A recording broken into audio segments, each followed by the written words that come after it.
everyone, welcome back. It's my Swedish Whiskey Girl, and today we are back with another whiskey review, and this time I got some help from my lovely supporters on Patreon who voted that this was the one that they would like to see me review next out of 4 different options. So thank you so much to everyone who's following along on Patreon. I'm so grateful that you want to be part of my whiskey journey. And I'm also really excited to try this.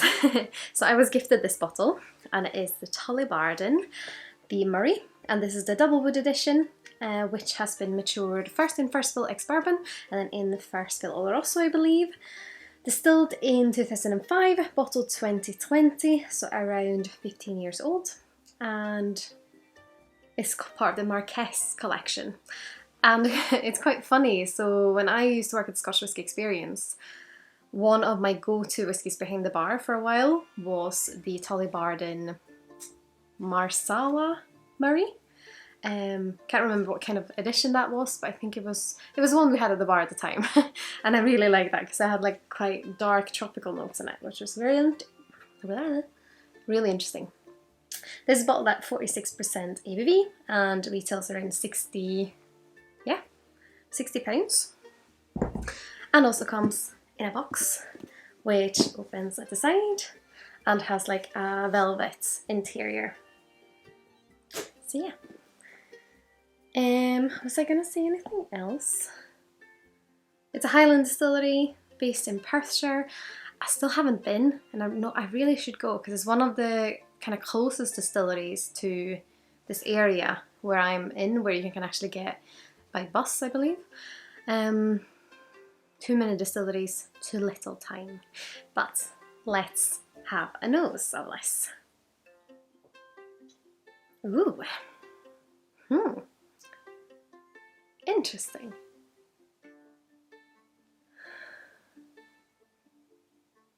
Oh, the nose is beautiful. It's it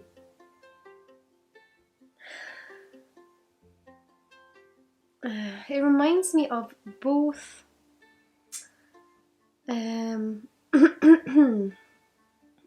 was going to say initially massarine, which is a Swedish thing, but it's like a cherry bakewell, but also a little bit like a chocolate tart. And marzipan. Like it's super sweet and desserty on the nose.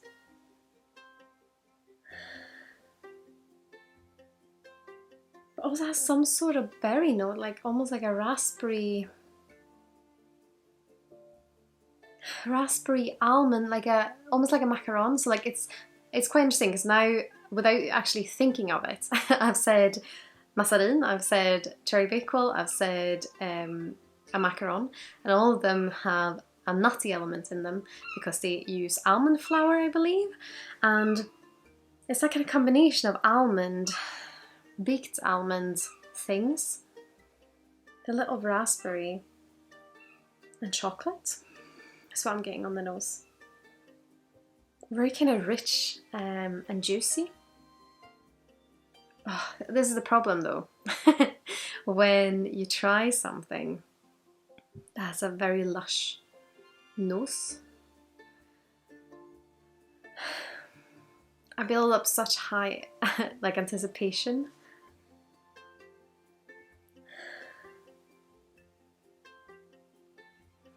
Yeah, I could nose that for a really long time.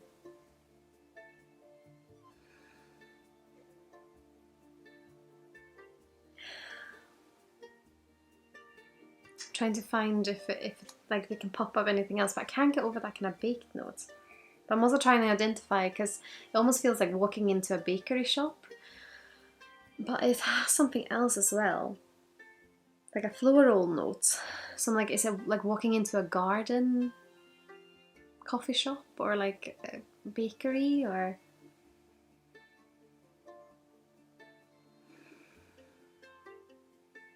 because all the kind of baked notes and the floral notes feel quite natural. Like they don't feel like what's the word I'm looking for? Like they're not artificial.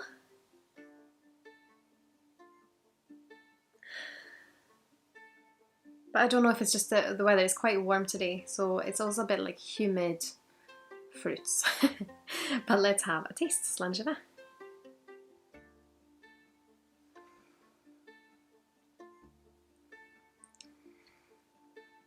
First thing I'm getting is sherry notes. Quite, I would say probably quite Christmassy, like Christmas, and I don't usually use Christmas spices for sherry. And also, I know it's a go-to note on sherry, but it might be that I'm quite warm today because the weather is quite warm, but it's kind of the warmness of the sensation of the texture and the experience of the whiskey, along with a little bit of spice like cinnamon, cloves, what's it called? Allspice? Allstar? Star spice? Allspice, isn't it? And things like that just kind of, but they're on their own, like they're not in a Christmas cake, they're just on their own, but mixed together. So it still has a baked element, like baked spice element, and woody note. I realised I've only taken one sip as well, so we're going to go in for another one.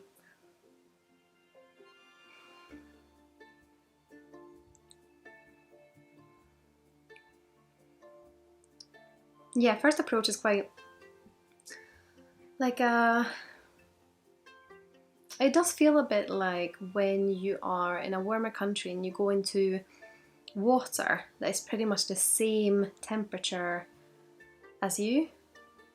Don't know the word for it in English, but like when it's like the water is almost like body temperature, because you barely feel it, but you feel the sensation of going into water.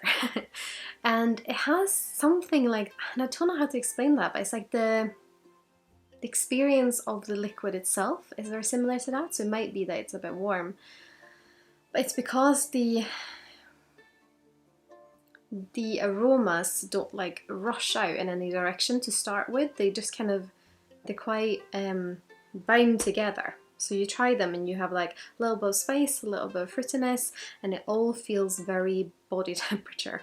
And then you get a bit of a spice that kicks off, which is a bit dry or drying as a sensation. Is it bitter?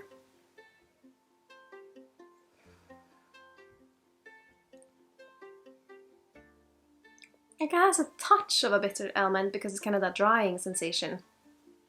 But I wouldn't say it's overly bitter.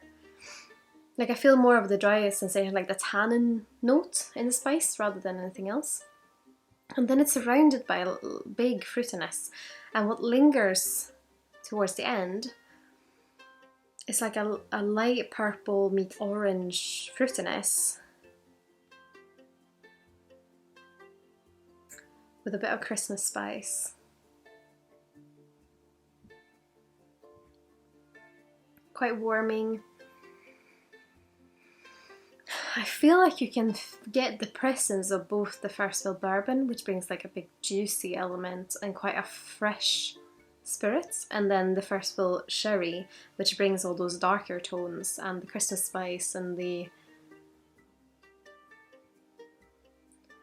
I feel like I'm a bit hesitant towards sometimes when it's a double maturation, first bourbon and then sherry, because I never know what it's going to be like, because sometimes the sherry's very step back or the bourbon's very step back and the sherry's a big monster, or... But I think this is quite well balanced. I slightly, like if I had to choose, I'd probably say I'd like the nose slightly better.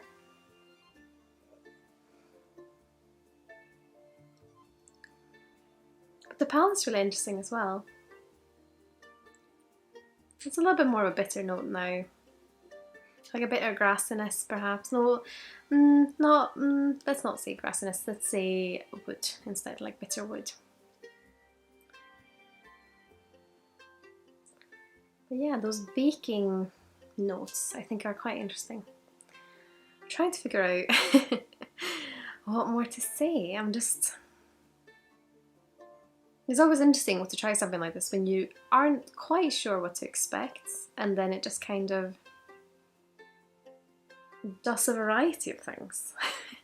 I'd love to hear what you think of the Tullibardine Doublewood, or one of their other maybe of the Murrays that you've tried, because they do have these as limited releases. Yeah, that's what I'm trying to say, limited releases. And if you tried the Marsala, the one I really liked back in the day, what did you think of that one? So yeah, please let me know in the comments here below. But I hope you'll stick around and maybe consider subscribing if you haven't already, but I'll see you in the next video. Sláinte Skål.